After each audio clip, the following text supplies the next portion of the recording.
आप देखिए, आप देख सकते हो सर को।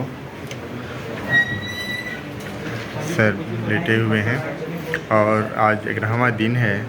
ये 11 तारीख से चल रहा है।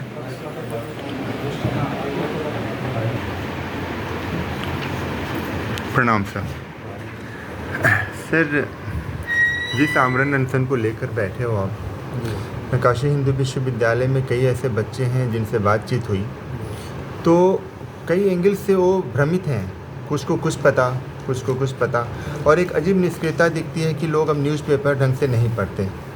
कई लोगों को बताया मैंने, तो कुछ वैसी चीज़ें मुख्य बिंदु बताइए सर, जो ये बच्चे साथ हों, क्योंकि बच्चों में भी चाहे जो भी प्रशासनिक महकमा जो चीज़ कर रहा हो, क्योंकि कई एंगल से कई जो बदलाव भी हो रहे हैं, उसके लिए जो आवाज़ उठानी चाहिए उनकी संख्या भी बहुत कम हो गई।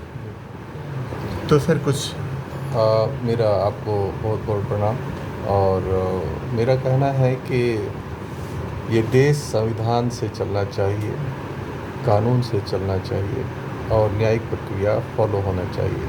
क्या इसमें कोई ऐसी चीज़ है कि बहुत कठिन मांग हो कोई कि नहीं, ये सही है सर। लोकतंत्र संविधान और कानून से चलना चाहिए? निश्चित। ये कोई बहुत ही डिफ़िकल्ट सवाल है क्या?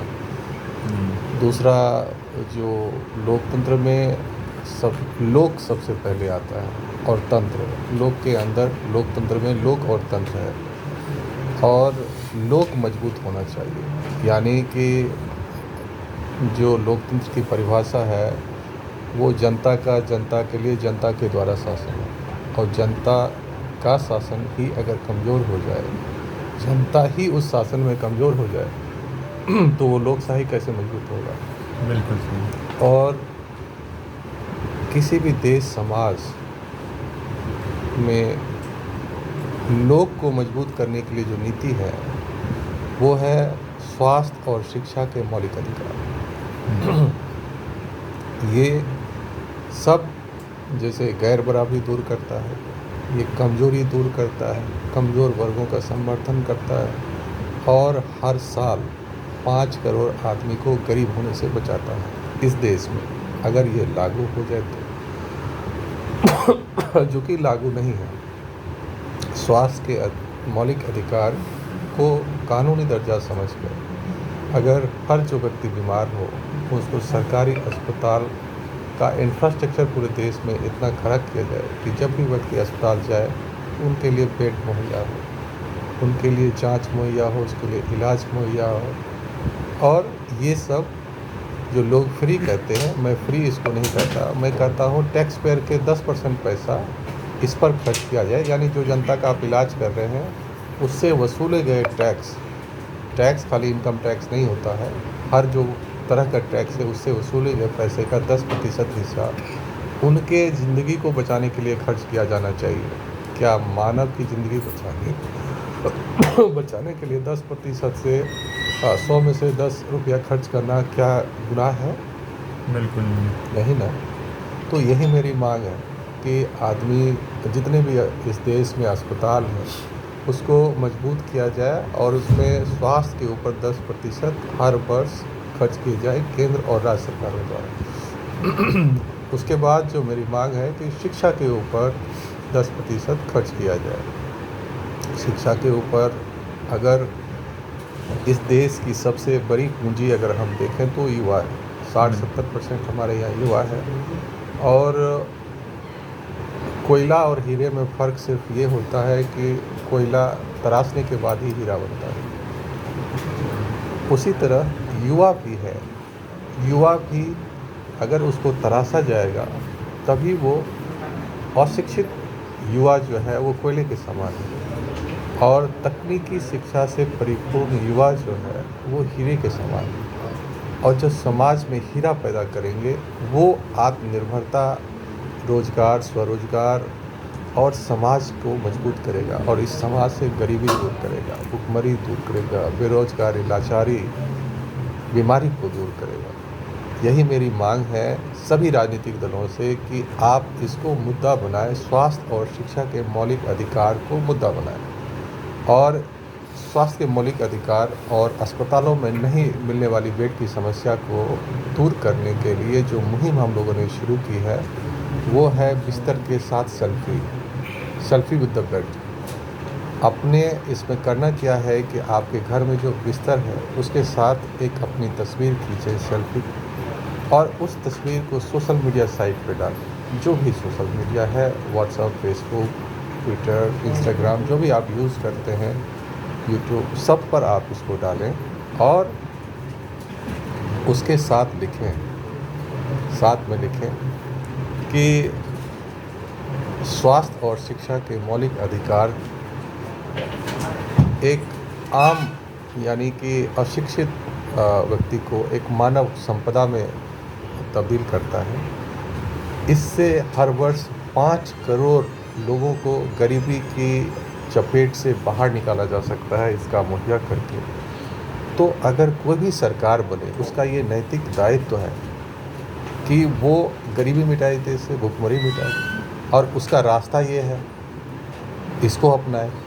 इसमें कौन सी मैं बहुत गलत मांग कर रहा हूँ, और इसके लिए इस देश के युवाओं को जगना होगा।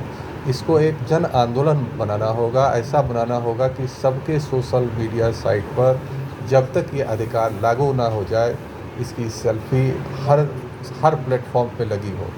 तो कोई भी नीतिकार को हमेशा दिन रात सुबह शाम ये जब भी वो भी खोले तो उनको दिखे कि ये विकास का असली रास्ता है।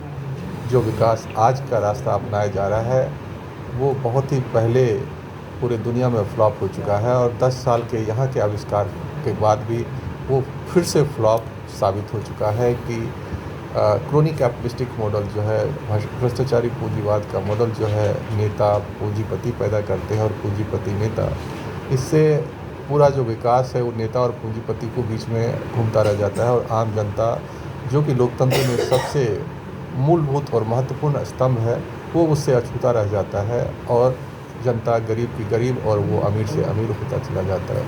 इस अमीर गरीब की बढ़ती खाई को ख़त्म करने के लिए स्वास्थ्य और शिक्षा के मौलिक अधिकार को अपनाना होगा, चाहे पक्ष आए विपक्ष आए, जो भी है, जो जहां सरकार में, केंद्र में, राज्य में, हर जगह अपनाना होगा। आप ये बताएं, क्या ओम शंकर का ये व्यक्तिगत मामला है?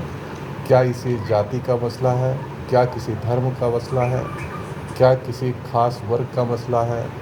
क्या किसी रीजनलिज्म का मसला है? क्या ये लैंगिक मसला है? ये किसी भी तरह का मसला नहीं है, ये हम सब का मसला है, ये मानव का मसला है, ये मानवता का मसला है। और इस मसले पर हम लोग कोई राजनीति नहीं करें, इसको लागू करने के लिए लागू करें, कोई विरोध नहीं, सब समर्थन में लागू करने के लिए आंदोलन करें, सभी जाति धर्म सभी पार्टियों के लोग मिलकर, क्योंकि ये जब रहेगा तब हम रहेंगे, जब हम रहेंगे तो फिर आगे की हम राजनीति करेंगे।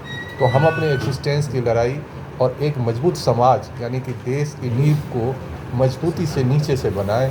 जब समाज की नींव मजबूत होगी तब हमारा देश मजबूत होगा, तब हम विश्वगुरु बनेंगे। तो विश्वगुरु का रास्ता स्वास्थ्य और शिक्षा के मौलिक अधिकार से आता है, ना कि क्रोनी भ्रष्टाचारी कैपिटलिस्टिक मॉडल से। तो इसको लागू करें। दूसरा बात यह है कि बनारस हिंदू यूनिवर्सिटी, जो मैंने कहा कि देश और समाज कानून से चलना चाहिए, इसलिए संविधान लिखी गई।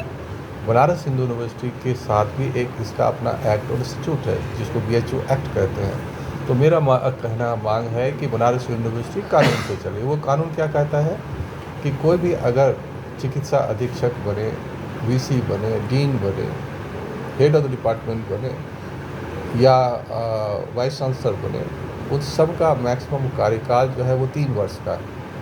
वर्तमान में जो चिकित्सा अधीक्षक है वो पहले तो अपराधी है, इसलिए वो उस पद के योग्य ही नहीं था। फिर भी आपने दूसरी बात उसको तत्कालिक नियुक्ति की थी जो 2-4 महीने में ख़त्म कर दी जानी चाहिए। चलिए, आपका प्रेम उससे इतना ज़्यादा है कि आप उसी भ्रष्टाचारी को बढ़ा के रखना चाहते थे, तो अब कानून के हिसाब से 3 साल का कार्यकाल भी 6 मई 2024 को पूरा हो गया है।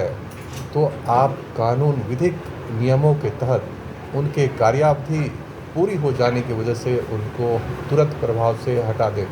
क्या मैं गलत मांग कर रहा हूँ? कुछ भी ऐसी चीज़ें कर रहा हूँ कि कुलपति का काम है विधिक कार्य करना और उसको फॉलो करना, प्रोसीजरल रूल को फॉलो करना। ये मैं प्रोसीजरल रूल फॉलो करने की बातें मांग रहा हूँ और उसके लिए 11 दिन से आमरण अनशन पर हूँ। क्या ये शर्म की बात नहीं है? क्या इस देश में इस देश के एक महान संस्थान के जिनके आदर्शों पर टिका ये विश्वविद्यालय है, वो कानून से नहीं, किसी की गुंडागर्दी से चलेगा, किसी की मनमानी से चलेगा, किसी की अराजकता से चलेगा? कोई अपराधी यहाँ पर चिकित्सा अधीक्षक बनेंगे और अपने कार्यकाल पूरा करने के बाद भी जबरन बने रहेंगे और वो अपने सीनियर के आदेशों का अनुपालन नहीं करेंगे? ये तो कदापि गलत है। और तब जबकि यहाँ के सांसद जी खुद प्रधानमंत्री हैं और उनका कहना है कि वो भ्रष्टाचार के जीरो टॉलरेंस की नीति को अपनाते हैं और संविधान में आस्था रखते हैं, तो इनके ऊपर तुरंत कार्रवाई की जानी चाहिए, उनको पद से हटाया जाना चाहिए, उन पर और भी जो कानूनी कार्रवाई की आवश्यकता है वो की जानी चाहिए। ये मेरी पहली मांग है। मेरी दूसरी मांग है कि यहाँ के जो निदेशक हैं संस्थान के, एक कमेटी के संस्तुति पर उन्होंने एक आदेश दिए थे 8 मार्च 2024 को कि हृदय विभाग जो है उनको नए बिल्डिंग में नया जो भवन मिला है, जो बना है, जिसको सुपर स्पेशलिटी ब्लॉक कहते हैं, उस ब्लॉक का पूरा 4था तल्ला और आधा 5वां तल्ला हृदय विभाग को आवंटित किया जाए। मेरा कहना है कि जो कमेटी का रिकमेंडेशन था, जो डायरेक्टर साहब और डीन साहब जो कि संस्थान के सबसे सर्वोच्च पद पर आसीन हैं, उनका जो आदेश है, कार्यालय आदेश,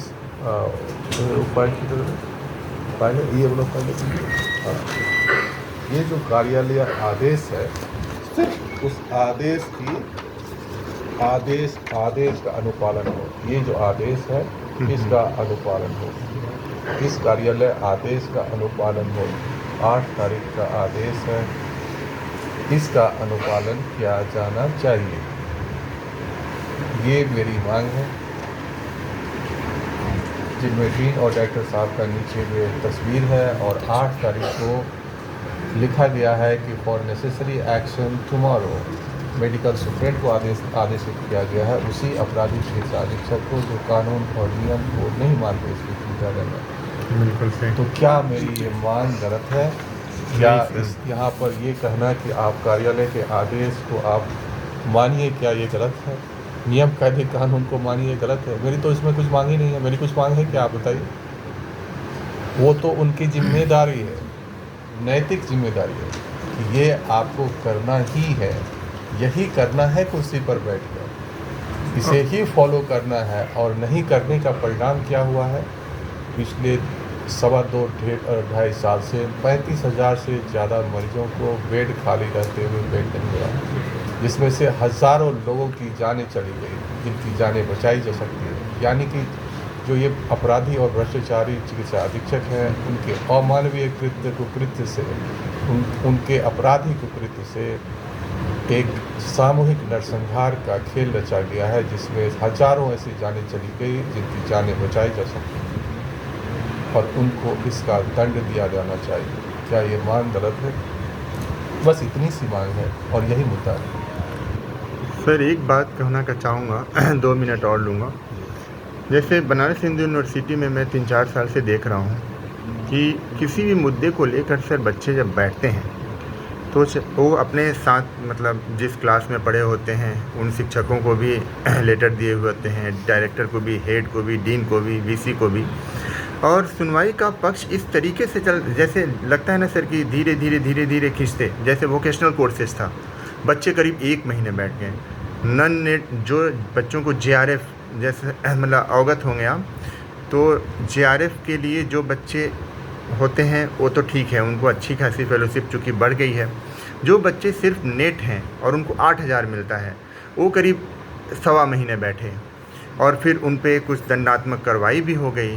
ठीक है, तो ये बड़ी निष्क्रियता दिखती है। नहीं, ये दंडात्मक कार्रवाई जो है ये बताता है कि देश से लोकतंत्र खत्म हो गया है, क्योंकि हर व्यक्ति को, जैसे लोकतंत्र, मैं जैसे आमरण अनशन कर रहा हूँ तो ये लोकतांत्रिक अधिकार मुझे प्राप्त है कि मैं किसी भी मतलब अहिंसात्मक ढंग से कहीं पर बैठ के कोई भी अपना विरोध प्रदर्शन कर सकता है। इसके लिए आप उनको दंड नहीं दे सकते। ये आपका मौलिक अधिकार है, ये भी आपका मौलिक, this is your fundamental right. और फंडामेंटल राइट के वायलेशन में अगर कोई इसमें ऐसा आपके ऊपर दंडात्मक कार्रवाई करता है तो ऐसे लोगों को पद से हटाकर जेल में डाले जाने चाहिए। ये लोकतंत्र है। बिल्कुल सही। और जितने भी काशी हिंदू विश्वविद्यालय के साथ साथ जितने भी लोग देखें उनका समर्थन प्राप्त हो सर को। बहुत बहुत धन्यवाद।